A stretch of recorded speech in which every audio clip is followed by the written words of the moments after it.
Welcome back guys in the Need for Speed Heat, and we'll look at yet another new car today. And today I have a treat for you guys because we have the ultimate classic Nissan Silvia S15, and this will be a drift build for today guys. And I hope you fasten your seatbelts and you are ready for the ride. We'll quickly find our Nissan S15. Where is our S15?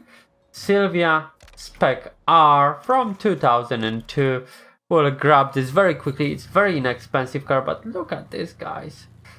And this is the beauty, and it's job spec, because looking at the bonnet you can see this magic S up front, meaning it's job spec. Then we'll go straight to the garage and we'll see what can we do there. Let me just quickly put those basic stats correct, and we'll move to the garage and we'll see what is there. Can this car actually drift without any modification? It does. It's definitely ready to rumble. This beautiful yellow bullet will be not yellow in a moment. We'll change the color to something more appropriate, and I feel like it will be white because it's Japanese, it's Jap built, and as we know, all of Japanese cars are white. Or maybe we'll find some classical paints, maybe somebody prepared one from one of the movie casts. Obviously we have the most classic 2-liter engine with 247 brake horsepower, but this is the stronger version, because obviously there was still version with 200 brake horsepower, which been obviously used in the 200SX, the previous S14 and S14A model. But nevertheless, we'll see what can we actually put into this car. We have just over 1000 brake from couple of engines. I don't feel like we wish V8 in this car. I don't feel like we wish V8, to be honest. We'll go with V6. I think V6 sounds better for this car. Then we have a V6. I'm not sure from what car it is, but 3.8 sounds like Skyline to me, the modern Skyline. Then we'll see what can we do with this car in terms of performance. We wish that dual turbocharger, do we guys? But not elite. We wish an ultimate version of it, do we?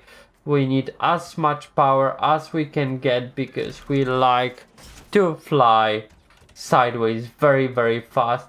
We'll use first of all the showcase suspension. I'm not sure will this work for us, but as an initial build we'll use this, and after that we'll see what this car will be able to do based on this type of setup. We'll take drag tires for starters as well, elite plus clutch, gearbox, we'll go with 5-speed I think. In terms of differ, we will use the showcase differ for time being. This obviously dropped us under 400 rated car, which we don't really care because a drift build does not need to be the highest rated. In terms of customization, we'll look at paints first, and this will determine how and what body kit will we use. Guys, do you recall from which movie this paint is? This is the initial car paint from the Tokyo Drift. Fast and Furious Tokyo Drift. Who remember that movie, guys? I definitely do. It's only question which one of those two we would like. This one, definitely this one is more appropriate. From front, I will take this one. nearly 2,000 downloads. The Hazelnuts. Brilliant nickname, brother. Brilliant nickname. I give you 10 out of 10 for it. Okay, then in terms of the build, I would really wish to keep it as close as possible to the Rocket Bunny. I really don't want to use that god awful. Why do I need to have stock bumper in order to use Rocket Bunny's front splitter? I don't want to do that. I prefer Rocket Bunny's spoiler to front bumper, to be honest. But what we'll be trying to do is keep this car as close as possible to the movie related version, and we'll use as many Rocket Bunny's parts as possible. Rear panel again, the drastic Rocket Bunny. I know it's not, you cannot see this version very often on the roads, but we wish the dark lights on the back. In terms of the sound system, we'll upgrade the sound system. It's stupid usage of just over $1,000 of our budget. We have this lovely Rocket Bunny spoiler, but in accordance to the movie, we need to have big wing on the back, do we guys? Because this is right thing to do. And we need to remove all of the decals from the boot. In terms of bumper, again, we need to use the Rocket Bunny. We don't need, to be honest, but I really like this Rocket Bunny bumper. I think it does look completely different to any other build, and we wish to use the Need for Speed logo on the back, and we'll put name as Tokyo. As this car was featured in that movie, we can put a differ here that this will look really good. In terms of exhaust, can we put something better? No, we cannot. We need to keep this lovely little middle section exhaust here. In terms of wheels, we definitely don't want to keep this. And what else can we put on this car than the Nismo wheels, guys? Nismo wheels need to have place on the market, and this is that place for them, isn't it? We need to find better calipers, and we'll be using Brembo ones for this build, together with the vented discs. Where are vented discs? Oh, stock ones are vented. Okay. Then we'll keep vented discs, rims here, discs, sorry, and we'll build quickly this car. Change the size again. We need bigger tires, actually wider tires, more stretched tires, and we need a calipers from Brembo again, because we'll keep this the same way. Then this is how our car look like. In terms of stance, need to be very low. Come on, you cannot have this car high. In terms of negative cambered, there need to be a bit of stance there. In terms of effects, nitrous color, we'll go with green. Tire smoke, we'll go pink, because why? Blue will go correctly with the color of the car, to be honest. And we'll put air suspension on the car, because why not? And blue and orange underglow, which will look just about stunning. We'll check how this car sounds.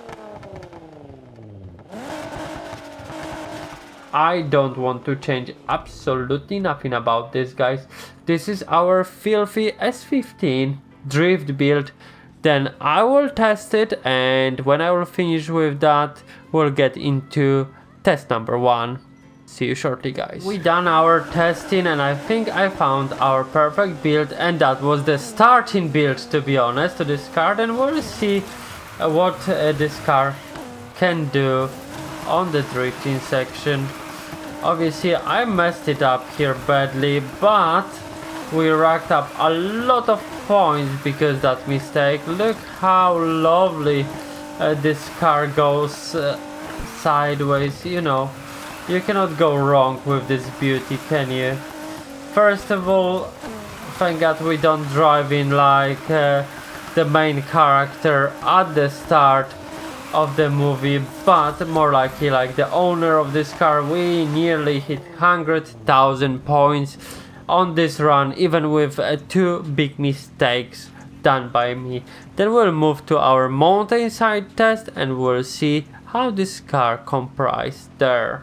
Okay guys, we are in the mountain race, our favorite bird's eye. Then we'll see what we can do here. Can we hit 150,000? I'm sure we can. It's only question, will we hit double the result or closer to triple or over triple?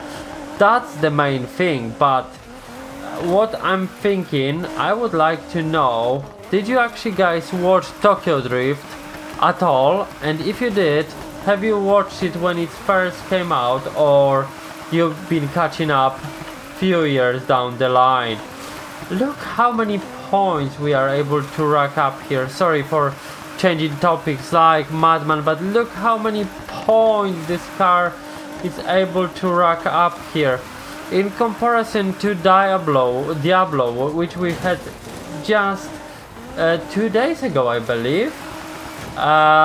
I think I played it 2 days ago. I can be wrong, but I hope that was 2 days ago. Otherwise, I actually lost or gained few days of my life. Then yeah, looking at this car, it's way more predictable. Although, you know, talking and driving, it's not the easiest. But we already have so many points here. We are on how many? 192. If I would not look at edge of the screen but concentrate on driving, I would not lose multiplier like newbie. But we managed to regain it so quickly and gain 25,000 points and 34,000 during that drift. That's actually insane what this car offers us. Another 30,000 points drift. That's actually ridiculous. This should be illegal, guys, to have car like this in your garage. If I were you, I'll get it quickly before Ghost will decide to remove it from the game, guys. It's just ridiculous how many points this car is able to rack up. On the previous run, I wasn't that thoughtful about what this car can do, but right now, look at this. We are on over 400,000 points on the end of lap number 2, and I will need to touch that freaking wall yet again. Never mind. Look at this, guys. We are on 25,000. We are over 450,000 points at the moment. That's actually, in my opinion, ridiculous, because we'll easy hit 500. The only question, how much over? Will we be closer to 600,000 points on the end of this run? Is this even possible, guys, that I can hit 600k, 4 times the requirement in this car without doing hours and hours of repetitions? Is that possible? No, it's not. Look at how much I messed this race up, and I actually bottlenecked on the end, but we still have 579,000 points, guys. That's actually ridiculous. And this S15, it's a beauty, and it's stupidly quick, drifts really well. Look at this, that's just beautiful. I seriously recommend you buying one, and even if you don't want to drift, you don't want to drive it, just keep it in this in your garage with this livery. Just to honor the Tokyo Drift movie because it's beautiful. But if you like to drift or you're trying to do all of the challenges to do with drifting, this car will help you greatly. I hope you enjoyed this video, guys, and please subscribe and like the video or dislike if you didn't like it, because it's vital information for me. And if you didn't enjoy it, let me know why you didn't enjoy it, which part you didn't enjoy, and I will try to improve next time. But for now, guys, thank you very much for watching and take care.